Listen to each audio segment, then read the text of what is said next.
दोस्तों नमस्कार। आप सभी का स्वागत है हॉन्टेड सॉल्यूशन यूट्यूब चैनल पर। इस चैनल पर मैं कृणाल ऐसे पैरानॉर्मल इंसिडेंट्स, एक्टिविटीज और उस पर किए गए सॉल्यूशन के बारे में बताता हूं। हमारे पास कुछ ऐसे ही इंसिडेंट्स आए हैं जिन्हें मैं कृणाल अपनी आवाज में न्यारेट कर रहा हूं। जो रियल इंसिडेंट हम आपके सामने लेके आते हैं उसे किसी ने तो हमारे साथ शेयर किया होता है, और ये उन लोगों के लिए मैसेज है जो इस प्रकार के दुख से पीड़ित है और उससे कैसे राहत पा सकते हैं। तो आइए चलते हैं रियल इंसिडेंट की ओर। आज जिनका रियल इंसिडेंट हम आपके सामने लेकर आ रहे हैं उनका नाम है संतोष जी वानखेड़े। संतोष जी नागपुर में रहते थे। मार्ग में आने के बाद संतोष जी बाबा जुमदेव जी के जीवन काल में उनके साथ कई दौरों पर जाने वाले सेवक थे। परमात्मा एक मार्ग में आने के पहले संतोष जी वानखेड़े जब लोगों के बीच रहते थे तो एक गहन जादूगर या तांत्रिक के रूप में जाने जाते थे। उन्हें प्रसिद्ध से ज्यादा बदनाम कहना सही होगा, क्योंकि वे अपनी तांत्रिक विद्या का उपयोग जनकल्याण के लिए नहीं बल्कि लोगों को नुकसान पहुंचाने के लिए करते थे। उनके पास कटक बंगाल की विद्या, बंगाल का काला जादू, अघोरी विद्या, इंद्रजाल, वशीकरण, विद्वेषण, उच्चाटन, स्तंभन, सम्मोहन, मारण विद्या जैसे कई खतरनाक और जानलेवा तांत्रिक विद्या थी। इतना ही नहीं, वे इतने शक्तिशाली काले जादू के ज्ञाता थे कि उनके पास बंगाल की 750 खंड विद्या थी और वे भारत के सभी जादूगरों को अपने नियंत्रण में रखते थे, ऐसा उनका कहना था।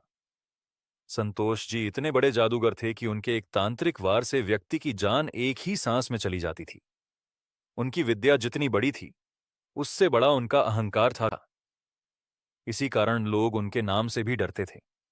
दरअसल संतोष जी वानखेड़े का व्यक्तित्व भयावह था। आज बाबा की कृपा से जो हिम्मत परमात्मा एक मार्ग के सेवकों और सेविकाओं में है, वही हिम्मत संतोष जी को अपनी जादू के कारण थी। उनकी जादू कहीं कम नहीं हुई, लेकिन उनकी जादू बाबा जुमदेव जी के सामने आकर हार गई। संतोष जी वानखेड़े के मामा श्री देवराव जी कोकाटे शांतिनगर, नागपुर में रहते थे। वे परमात्मा एक मार्ग के सेवक थे और उनका सेवक नंबर 75 था। एक दिन वे संतोष जी से बोले, भांजे, यह जादू टोना करते करते लोगों के घर बर्बाद करने की जगह तुम हमारे परमात्मा एक मार्ग में आ जाओ और भगवान की सेवा करो। देवराव जी कोकाटे ने बाबा की कृपा के बारे में संतोष जी को बताना शुरू किया। तब संतोष जी बोले, मैंने तेरे बाबा जैसे कई बाबा देखे हैं। तेरे बाबा की कृपा की बात मुझसे मत कर, क्योंकि मेरी जादू की ताकत मेरे सामने है। तेरे बाबा की कृपा मेरी जादू के सामने कुछ नहीं कर सकती। तब कोकाटे जी बोले, भांजे, तुम कुछ भी बोलो, मेरे बाबा की कृपा इतनी महान है कि यह पूरे देश में पहले नंबर की है। उस पर संतोष जी ने जवाब दिया, ठीक है, मौका आएगा तो तुम्हारे बाबा की कृपा को परख लूंगा। देखता हूं कि तुम्हारे बाबा की कृपा बड़ी है या मेरी तांत्रिक विद्या।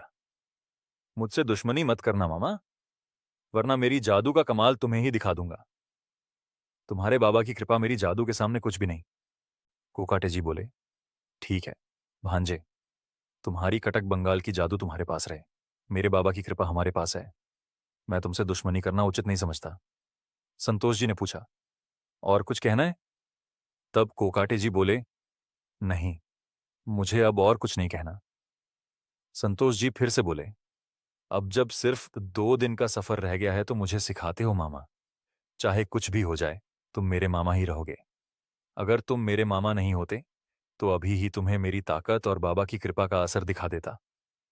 यह सुनकर कोकाटे जी बिना कुछ कहे वहां से चले गए। उस समय संतोष जी वानखेड़े गरोबा मैदान के पास लक्ष्मी विद्यालय के नजदीक एक किराए के मकान में रहते थे। लेकिन संतोष जी अपना अधिकतर समय गरोबा मैदान के बजाय शांतिनगर में ही बिताते थे।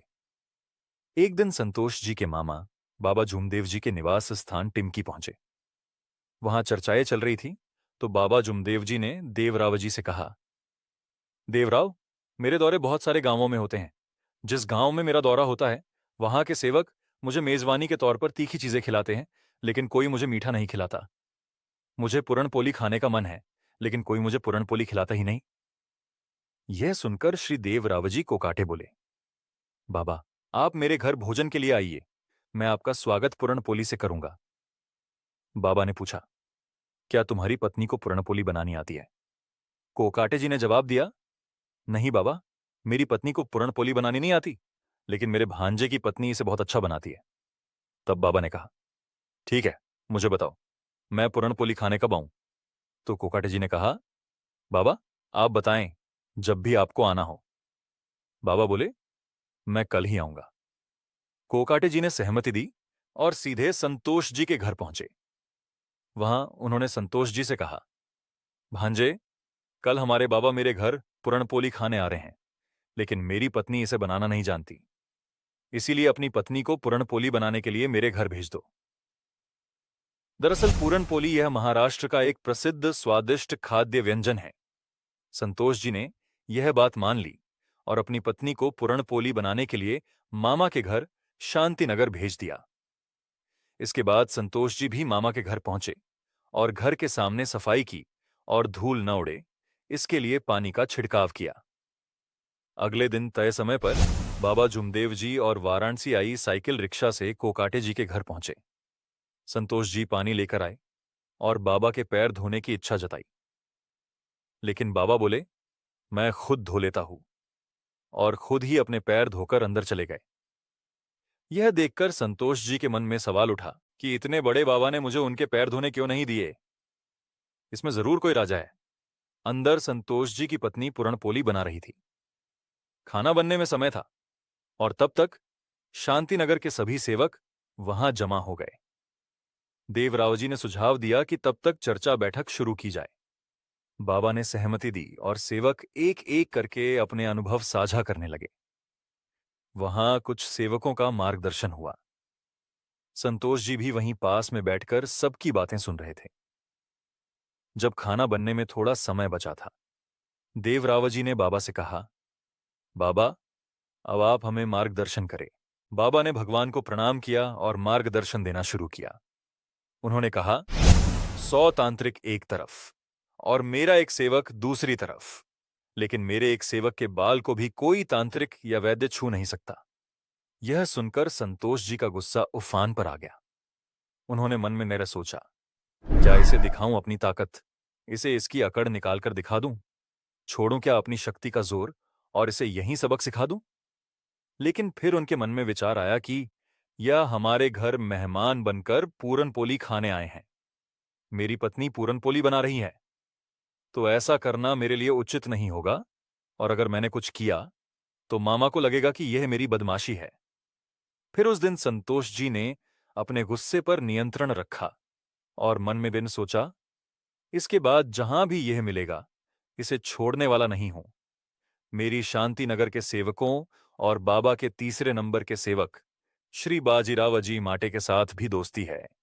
बाबा मुझे कहीं न कहीं मिल ही जाएंगे। फिर इसकी कृपा को आजमा कर देखूंगा। अभी के लिए इन्हें छोड़ देता हूं।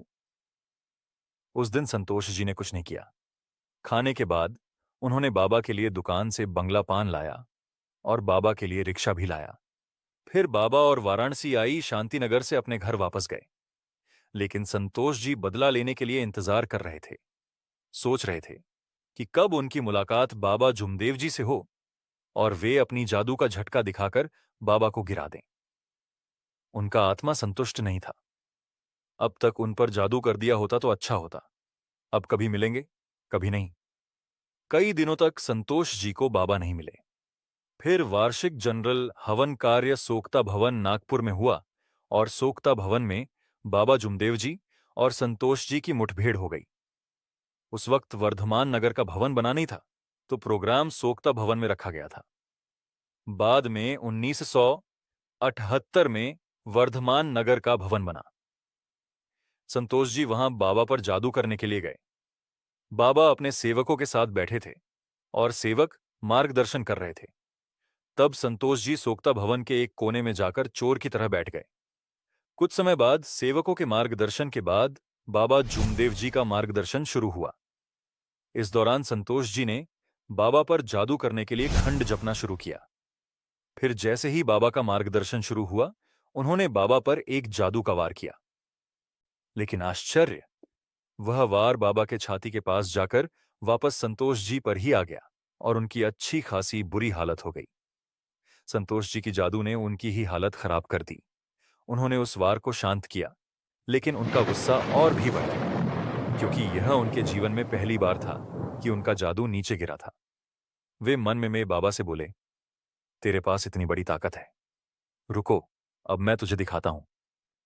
फिर उन्होंने दूसरा जबरदस्त तांत्रिकी वार बाबा पर किया। फिर से आश्चर्य, वह दूसरा वार भी बाबा के छाती तक जाकर फिर से उन्हीं पर वापस आया और उनकी हालत और भी खराब हो गई।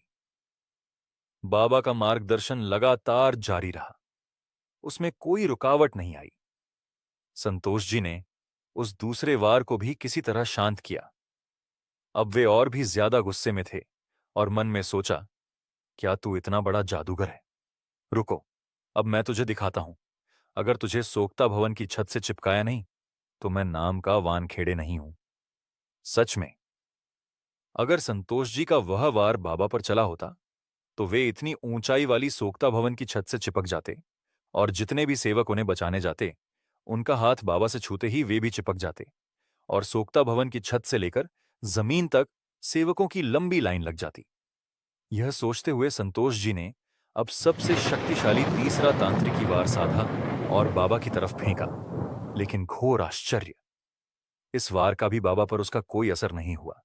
इतना बड़ा तांत्रिक, सर्व विद्या ज्ञाता, वह अपनी ही वार से धरती पर गिर पड़ा। तब बाबा ने मार्गदर्शन बंद किया और संतोष जी को आवाज दी, वानखेड़े, इधर आओ। तब संतोष जी चकित हो गए कि बाबा को उनका नाम कैसे पता चला। तब उन्हें एहसास हुआ कि बाबा कोई साधारण व्यक्ति नहीं है। बाबा की आवाज सुनते ही संतोष जी चुप हो गए और इधर उधर भागने की जगह ढूंढने लगे। लेकिन फिर उन्होंने सोचा, अगर मैंने यहां से भागने की कोशिश की तो बाबा के सेवक मुझे पकड़ लेंगे और मेरी बुरी हालत कर देंगे। सारे सेवक मुझे लाठियों और घूंसे से मारकर बुरा हाल कर देंगे। तो उन्होंने सोचा कि सेवकों से मार खाने से अच्छा है कि मैं बाबा के पास जाऊं और वह मुझे जुबान से ही सही, मारें तो भी सहन करूंगा। इस विचार से संतोष जी बाबा के पास गए और उन्हें प्रणाम किया। तब बाबा ने कहा, बाबा को तेरा प्रणाम स्वीकार नहीं है और कुछ वार हैं तो उसे भी बाबा पर आजमा ले। अब संतोष जी को बाबा की शक्ति का पूरा एहसास हो चुका था। तब उन्होंने कहा, नहीं बाबा, अब कुछ नहीं। मुझे समझ में आ गया है कि आप कितने महान आत्मा हैं। तब बाबा ने संतोष जी से पूछा, तुमने अपनी जादू से अब तक कितने लोगों की जान ली? संतोष जी ने कहा, बाबा, मैंने अब तक 11 जानकार तांत्रिकों की जान ली। इनमें 6 महिला और 5 पुरुष हैं। लेकिन अब मुझे परमात्मा एक मार्ग अपनाना है और परमेश्वरी कार्य करना है।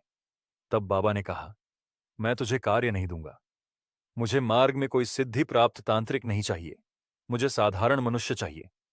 अगर तुझे मार्ग में आना है तो तुझे अपनी सारी तांत्रिक विद्याओं का विसर्जन करना होगा। तब संतोष जी ने बाबा से कहा, बाबा सच में, अगर मैंने ये काम छोड़ दिया तो आप मुझे कार्य देंगे ना? बाबा ने कहा, हां, अगर तुम ये काम छोड़ दोगे तो मैं तुम्हें कार्य दूंगा।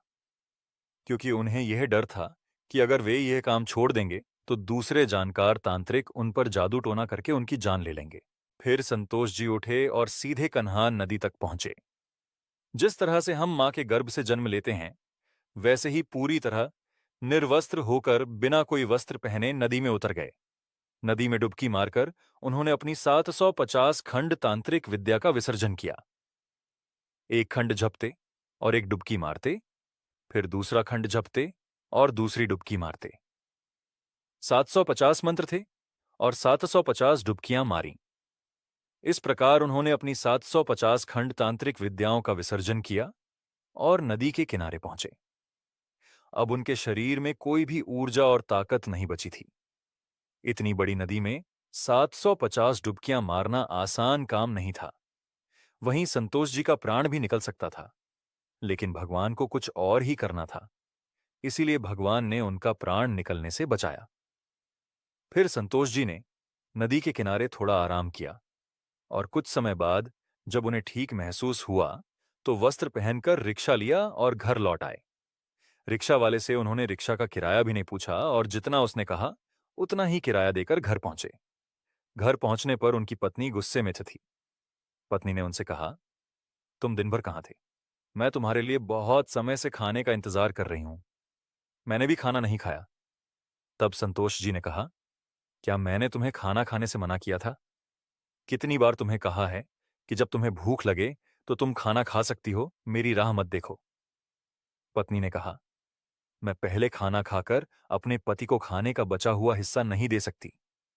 संतोष जी की पत्नी भी सभी पतिव्रता स्त्रियों की तरह जिद्दी थी और उसे देखकर संतोष जी को हार माननी पड़ी। फिर उन्होंने खाना खाया और अपनी पत्नी को दिन भर की घटना बताई। जब पत्नी ने सुना कि संतोष जी ने अपनी पूरी काली विद्या का विसर्जन कर दिया और अब परमात्मा एक मार्ग में प्रवेश करने की इच्छा है, तो वह बहुत खुश हो गई। उसे भी संतोष जी की काली विद्या से काफी परेशानी थी। उसने कहा, मैं अभी कोकाटे मामा जी को जाकर बताती हूं। वे अब गरोबा मैदान से शांति नगर में रहने गए थे। संतोष जी की पत्नी ने उनके मामा देवरावजी कोकाटे को बताया कि उनके पति ने अपनी सारी जादू विद्या विसर्जित कर दी और अब मार्ग में आने के लिए तैयार हैं। मामा को यकीन नहीं हुआ। मामा ने और पूछा, बहू, क्या सच में भांजे ने जादू छोड़ा है? नहीं तो बाबा के सामने भांजे के साथ मैं भी फंस जाऊंगा और तुम भी फंसोगी। पत्नी ने कहा, मामा जी, वह जादू करते हैं लेकिन कभी झूठ नहीं बोलते। मामा ने कहा, मुझे भी मालूम है कि वह कभी झूठ नहीं बोलता। फिर अगले दिन सुबह जल्दी उठकर पति पत्नी मामा देवराव जी को लेकर बाबा जुमदेव जी के निवास स्थान टिमकी गए और बाबा को बताया, मैंने अपनी पूरी विद्या का विसर्जन कर दिया।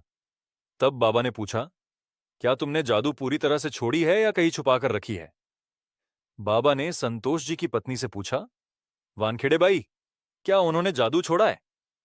तब संतोष जी की पत्नी ने कहा, बाबा, उन्होंने जादू छोड़ी है या नहीं मुझे नहीं पता, लेकिन उन्होंने कहा था कि जादू छोड़ने के लिए वे कन्हान नदी पर गए थे।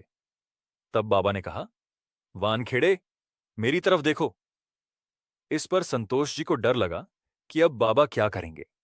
बाबा लगातार 5 मिनट तक उन्हें घूरते रहे। इसका मतलब बाबा ने संतोष जी का ऐच्छिक अंतरात्मा में प्रवेश किया और देखा।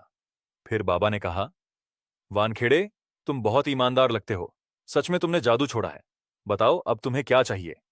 संतोष जी ने कहा, बाबा, मुझे कार्य चाहिए। तब बाबा ने देवरावजी से टिमकी के मार्गदर्शक श्री रामाजी मौंदेकर को बुलाकर लाने को कहा। जब वे आए तो बाबा ने मौंदेकर जी से कहा, वानखेड़े को 11 दिनों का कार्य दो। रामाजी मौंदेकर हैरान हो गए और बोले, इतने बड़े तांत्रिक को सीधे 11 दिनों का कार्य? तब बाबा ने कहा, मौंदेकर जी, जो बाबा कहते हैं वही कार्य करो। फिर उन्होंने संतोष जी को 11 दिनों का साधारण कार्य दिए। वानखेड़े जी 1972 में मार्ग में आए थे। इसके बाद संतोष जी, उनकी पत्नी और उनके मामा वापस लौटे। उनके मामा ने टिमकी से शांतिनगर तक उन्हें परमात्मा एक मार्ग की कुछ जानकारी दी। फिर वानखेड़े जी ने 11 दिनों का कार्य सफलतापूर्वक किया और बाबा के पास गए। तब बाबा ने उन्हें सीधे 41 दिनों का त्याग का कार्य देने को कहा। उनका त्याग का कार्य भी बिना किसी परेशानी के पूरा हुआ, क्योंकि महान त्यागी बाबा जुमदेव जी की कृपा उनके साथ थी। 2 फरवरी 1975 को उनके यहां त्याग के कार्य का हवन हुआ। उनका सेवक नंबर 545 है। इसके बाद मासिक 9 हवन भी पूरे हुए। बाद में वह अपनी अच्छी जिंदगी जी रहे थे और बाबा झूमदेव जी के साथ भगवत कार्य में सहभाग लेते थे। एक खूंखार डाकू से कोई वाल्मीकि बन सकता है, उसी तरह कुछ संतोष जी के साथ परमात्मा एक मार्ग में आने के बाद हुआ था। संतोष जी का जन्म 7 अगस्त 1924 में हुआ था। 1972 में वो इस मार्ग में आए। उन्हें 2 पुत्र हैं। उनका सेवक नंबर 545 है। आज संतोष जी वानखेड़े इस दुनिया में नहीं है। 98 साल की उम्र में सन 29 जनवरी 2022 में उनका देहांत हो गया। इस अनुभव से यह सिद्ध होता है कि बाबा जुमदेव जी द्वारा प्राप्त की गई दिव्य शक्ति कितनी शक्तिशाली और जागृत है। दुनिया का कोई भी और कितना भी बड़ा तांत्रिक कुछ नहीं बिगाड़ सकता। इस निराकार शक्ति को बाबा जूमदेव जी ने प्राप्त किया और समस्त मानवता का कल्याण किया। उस वक्त अगर बाबा की कृपा दृष्टि वानखेड़े परिवार पर न पड़ी होती और वे मार्ग में नहीं आते, तो वे अपनी तांत्रिकी विद्या का दुरुपयोग कर रहे होते और लोगों की जान लेकर अपने कर्म भोग को जमा कर रहे होते। बाबा ने वानखेड़े परिवार को कर्म भोग के अंधकार से मोक्ष प्राप्ति की दिशा दिखाई। अगर आपके पास भी कुछ ऐसे अनुभव है तो आप उन्हें हमारे दिए गए आईडी पर भेज सकते हैं। साथ ही हम आपके लिए ऐसे दिलचस्प अनुभव लाते रहेंगे, क्योंकि हम नई नई चीजों पर काम कर रहे हैं जिन्हें हम आपके लिए लेकर आएंगे। लेकिन इसके लिए आपको हमारे चैनल को सब्सक्राइब करना होगा। एक सब्सक्रिप्शन सिर्फ एक बटन दबाने जैसा आसान है, लेकिन हमारे लिए वह एक बड़ा मोटिवेशन बनता है। अगर आपने अभी तक चैनल को सब्सक्राइब नहीं किया है और आपको अनुभव पसंद आ रहे हैं, तो कृपया चैनल को सब्सक्राइब करें। अगर आप परमात्मा एक मार्ग के सेवक हैं, तो चैनल को सब्सक्राइब अवश्य करें और हमें सपोर्ट करें। धन्यवाद। नमस्कार।